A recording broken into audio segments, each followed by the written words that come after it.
大家好，我係菲力。冇錯，又係維卓士嘅。咁啊，大家傳聞已久嘅一支鏡頭終於推出啦。大家會見到咧，呢個又係 EVO 系列啦，救命啊！太多呢個系列咁正嘅鏡頭。咁啊，其實都唔係叫做有啲人就話打廣告啦，咁但係其實唔係嘅，純粹送讚啫。咁我自己覺得佢嘅 EVO 系列的而且確一而再再而三咁樣講都係咁講啦。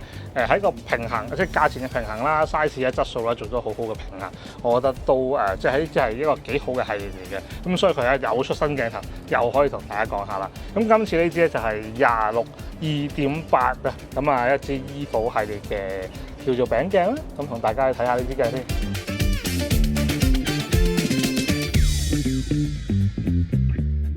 咁今次呢支26mm 2.8 EVO 咧，咁有3個掹啦，咁有 E 掹、Z 掹同埋L 掹嘅。咁另外咧，佢鏡片咧就有6組8片嘅，光圈葉有7片。咁另外呢支咧就係一支 full frame 嘅鏡頭嚟。咁當然啦，你可以裝到 APS-C 用啦。咁另外光圈咧就係 2.8 到 F16 嘅。最近對焦距離0.2米，咁而個摩打咧就係 Gearbox， 咁呢個都有一個問題可以同大家去分享下嘅，不過都唔使擔心嘅。咁啊最大嘅放大倍率就係 0.2x 啦，咁而重量咧連埋個遮光罩同埋個蓋咧都係170克嘅啫。咁另外咧 field size 就係43mm 嘅。咁雖然呢支鏡頭咧係一支餅鏡啦，咁但係依然都有光圈環同埋手動對焦嘅環嘅。咁大家可以咧用翻手動對焦啦，同埋直接喺支鏡度咧轉到唔同嘅光圈啦。咁另外咧就係佢個掹咧都係金屬掹，亦都有個 USB-C 咧俾大家 update 嘅 firmware 用嘅。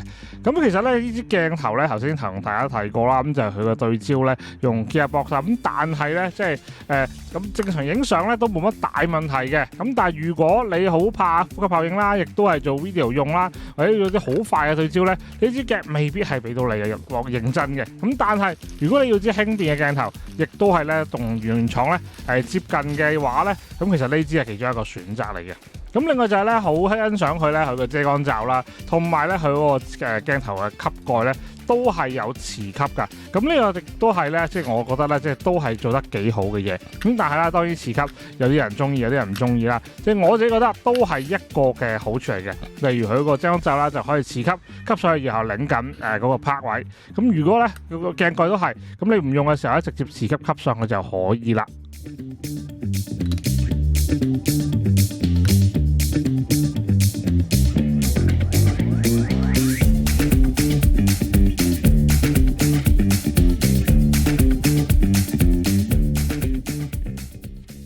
咁呢支鏡頭一如既往啦，似翻 Viltrox 鏡頭啦，好高嘅銳利度。咁呢個咧就銳利度唔使擔心噶啦。咁至於顏色嘅表現方面咧，就我自己覺得佢係屬於咧比較對比高少少啦，都係似翻咧普通以前 EVO 系列咁嘅效果，都係銳利度好高，亦都係咧顏色咧就係會比較重啲啦，亦都係咧對比度會比較高啲嘅。咁呢個當然啦，各人有各人嘅口味啦。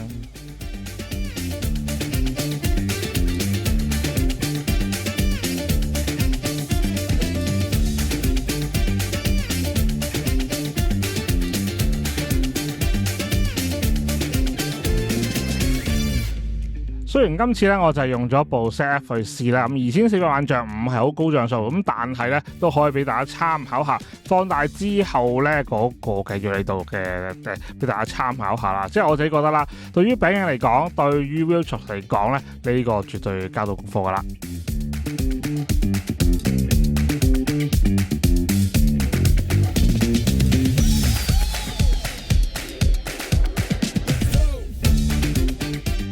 咁老實講呢支鏡頭咧同原裝我知道其實都幾似啊。咁但係咧當然咧就係唔一樣嘅。咁大家各自嘅取向亦都唔一樣啦。咁價錢方面咧，咁其實 Viltrox 今次都算進取嘅。如果以 EVO 系列嚟講，咁但係當然啦，即係呢個餅鏡市場咧的而且確係會有市場嘅。咁例如啦，即係可能你唔係裝個 ZF 啦，可能裝個 ZR 啦，咁就變成一個輕便嘅便攝機都係可以嘅。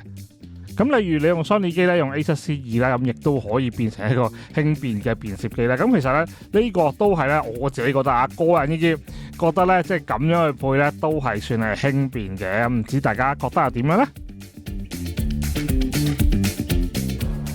咁其實咧，即係我自己覺得啦，餅鏡咧的而且確喺嗰個相機市場面咧，有嘅。但唔多，亦都唔多選擇。你想要一啲高質素，可能會貴少少啦；你想要平啲，可能就幾平都有啦。但係就真係你冇靠質素啦，係靠餅嘅啫。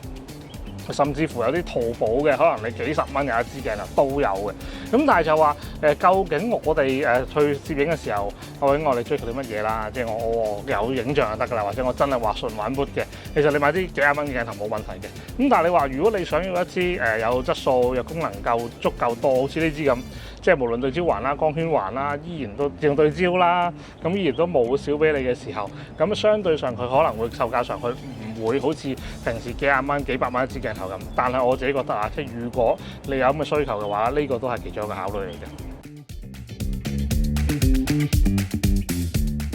雖然而家呢個年代啊，2.8光圈唔係完全係一個大光圈咁，但係咧，我相信好多人都想知道個 4K 啊。咁因為佢對焦距離夠近啦，咁所以咧，就算26mm啦，咁你喺最近對焦嘅時候咧，亦都可以做到一啲 4K 嘅散景啊。咁大家亦都可以參考下呢個圖啦，唔同嘅相啦，去睇下個 4K 嘅感覺咧係點樣。咁當然啦，即係如果正常平時影嘅話咧，你就唔好太期待咧有嗰個好淺嘅淺景深啦，因為始終26mm加埋2.8光圈。呢個感覺咧，其實都係類似係咁嘅。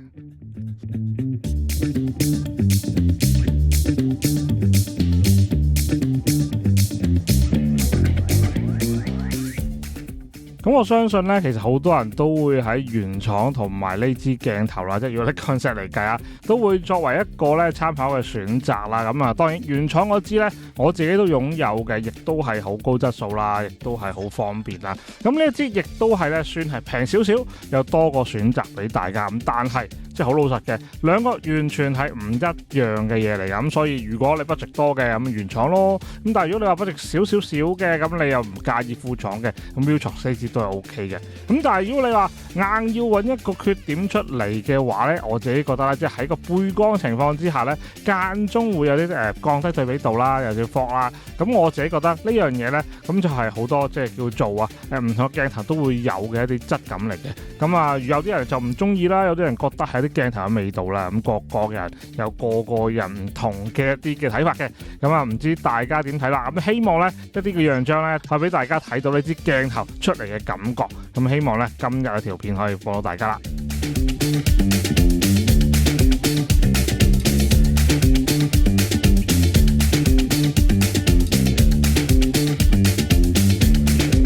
咁希望今日大家中意影片嘅 like、share、subscribe 頻道，有咩意見下邊留言俾我哋啊！哇，真係太熱啦，講嘢都有啲辛苦。好，咁我哋下一次再同大家試更多新嘅鏡頭產品。